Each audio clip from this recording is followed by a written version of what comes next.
morning, evening, or afternoon. That all depends on where you are in the world. Today, I'm in the mountains of West Virginia.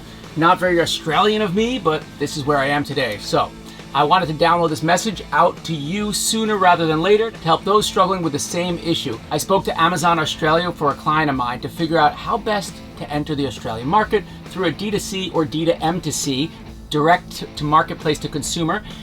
There are a lot of pieces to this puzzle. We're not going to crack that crocodile today.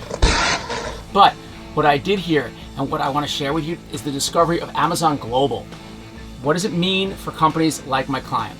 Here are some questions and answers from a conversation I had directly with Amazon Australia.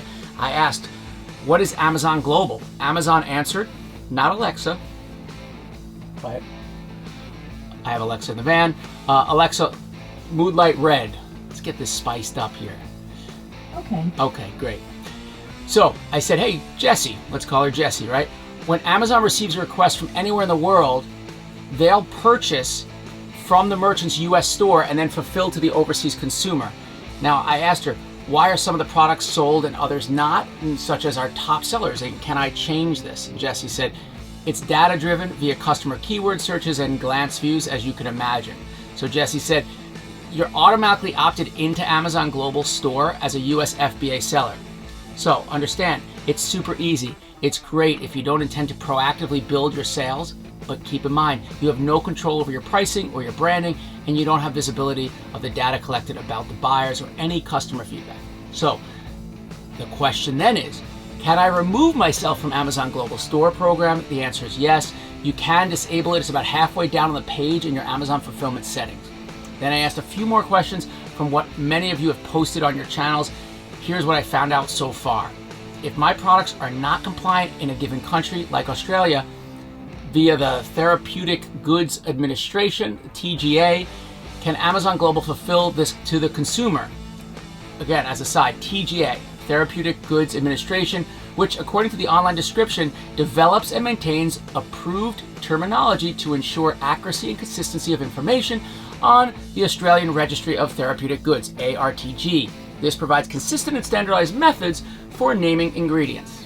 So the short answer is yes, Amazon can sell direct to those consumers in Australia even if you are not approved or compliant with TGA. So the question is, can you sell direct to consumers in Australia without being compliant? Yes, you could do merchant fulfillment shipments with US products and US labels because basically the consumer assumes the risk. That's not dissimilar to what you can see in China or also parts of Europe. This is what companies like iHerb do. If you haven't checked out iHerb, go to iHerb.com. They are a cross-border essentially platform for all these companies that don't want to register and be compliant, and they go direct to consumer. Of course, I'm sure they have hybrids of this model, but that's at least the layman explanation. So the next question, can I fulfill direct to consumers in Australia using my US FBA service? No. So a few more questions. What is GST? This is the goods and services tax, which is the same as what we call the value-added tax, VAT, in other regions. It's levied on most goods and services sold for domestic consumption.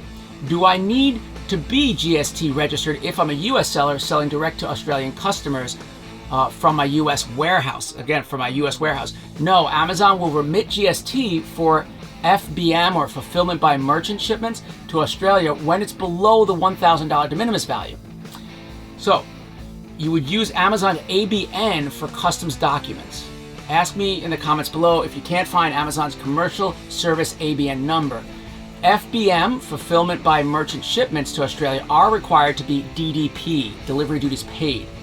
I know I'm throwing a lot at you, but when you contact your shipping providers for the DDP rates, which means you're paying it up front and the consumer's not paying it upon arrival, mention that Amazon will remit the GST and you'll provide the ABN accordingly. You may be responsible for the additional duties and fees depending on the type of product and ship from location. Shipping providers should be able to provide a breakdown of all the applicable fees. Now, if you're setting up a shop to fulfill on your own within Australia, it looks like you do need to have GST registration, but you don't have to have an Australian entity. You can register with the Australian Tax Office as a non-resident company. How much is GST? Another question. Basic, right? It's 10% in Australia, and that taxes are placed within the final price on your listing. So be sure to put it in your products and bake it into that final pricing. It's also customer culture to expect that it's already baked in. Now, some additional thoughts.